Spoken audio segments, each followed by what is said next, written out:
Hi hello నేను మీ సుకన్య. ఈరోజు శ్రీకాకుళం జిల్లాలో ఉన్న సాలిహుండానికైతే వచ్చాను.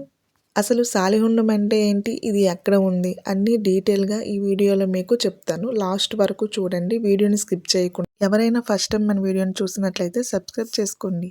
సాలిహుండం అనేది శ్రీకాకుళం జిల్లాలో ఉంది. ఇది శ్రీకూర్మం నుండి గారకి 3 కిలోమీటర్స్ ఉంటాయి. గార నుంచి సాలిహుండానికైతే 3 కిలోమీటర్లు. శ్రీకాకుళం నుంచి దాదాపుగా 20 కిలోమీటర్లు అయితే ఉండవచ్చు.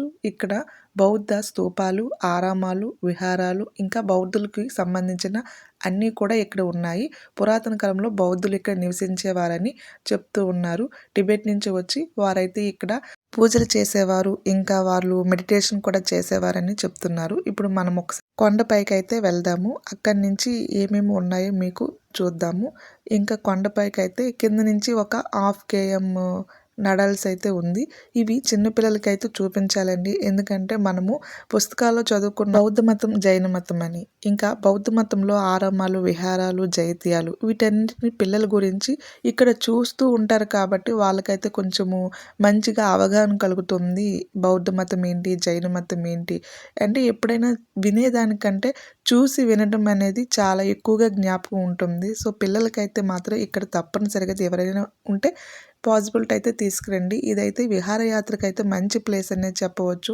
ఎందుకంటే చూస్తూ ఉంటే ఇక్కడ ఇంకా చాలా బాగుంది.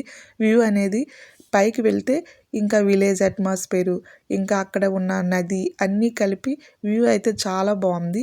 వ్యూని ఎంజాయ్ చేయొచ్చు. ఇంకా ఇక్కడ ఉన్న ఈ బౌద్ధునికి సంబంధించిన ఆరామాలు, విహారాలు, జైత్యాలు వీటన్నిటిని చూపించడానికి కొంచెం పిల్లలకైతే ఇంట్రెస్ట్గా ఉంటుందని నేను అనుకుంటున్నాను. ఒకసారి వీలైతే మీరు చూపించండి. నాకు తెలిసిన వరకు నేను ఇప్పుడు మీకు చెప్తాను. ఈ విధంగా మొత్తము వ్యూ పాయింట్ అండి. ఇదైతే ఒక సొరంగంలా ఉంటుంది. దీన్ని మెయిన్ స్తూపం అని అంటారు. ఇక్కడ టిబెట్ నుంచి వచ్చి వాళ్ళు మెడిటేషన్ అయితే చేసుకునేవారంట గురువులు. ఇంకా ఇక్కడ చూడండి వ్యూ పాయింట్ అయితే చాలా బాగుంది. మొత్తము విలేజ్ అట్మాస్ఫియర్. ఇదైతే సొరంగం అండి. ఈ సొరంగం చూడండి కొంచెము కప్పి ఉన్నట్లు ఉంది కదా. ఈ సొరంగం నుంచి అరసవిల్లు అయితే వెళ్ళడానికి దారి ఉందని అంటారు. ఇప్పుడైతే క్లోజ్ చేశారు. అలా ఏం లేదు.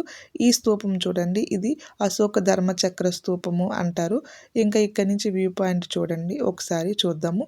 అక్కడ ఉన్న నది దీనిని వంశధార నది అని అంటారు. బౌద్ధులు నివసించడానికి వీలుగా ఇక్కడ వారు వంట చేసుకోవడానికి ఉపయోగించే వాటిని విహారాలు అంటారు.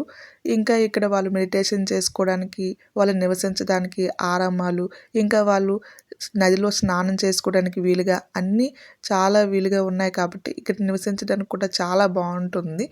ఇంకా అప్పుడైతే పురాతన కాలంలో నివసించారని అంటున్నారు. కానీ దీన్ని ఎప్పుడూ ఎవరు కనుగొనలేదు. ఇది ఒక పెద్ద కొండలాగా ఉండేది.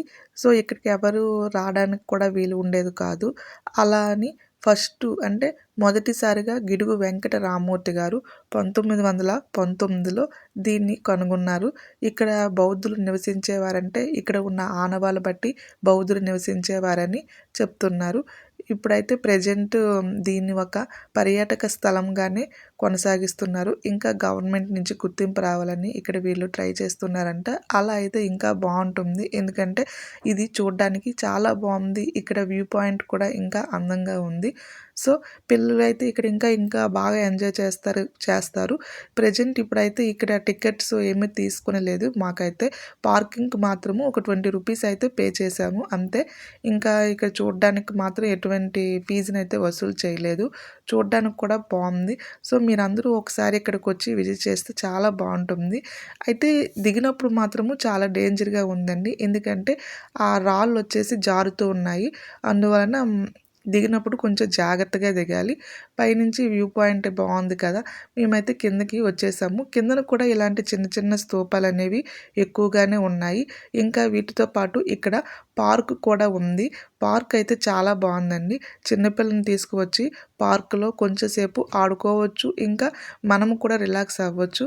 పార్క్ అయితే చాలా విశాలంగా ఉంది. మేమైతే ఇక్కడికి ఫస్ట్ టైం వచ్చాము. శ్రీకూర్మం వెళ్ళి ఇక్కడికి వచ్చాము. నెక్స్ట్ అరసవిల్లు అయితే వెళ్ళబోతున్నాము. ఈ వీడియో నచ్చితే లైక్ చేయండి. బాయ్.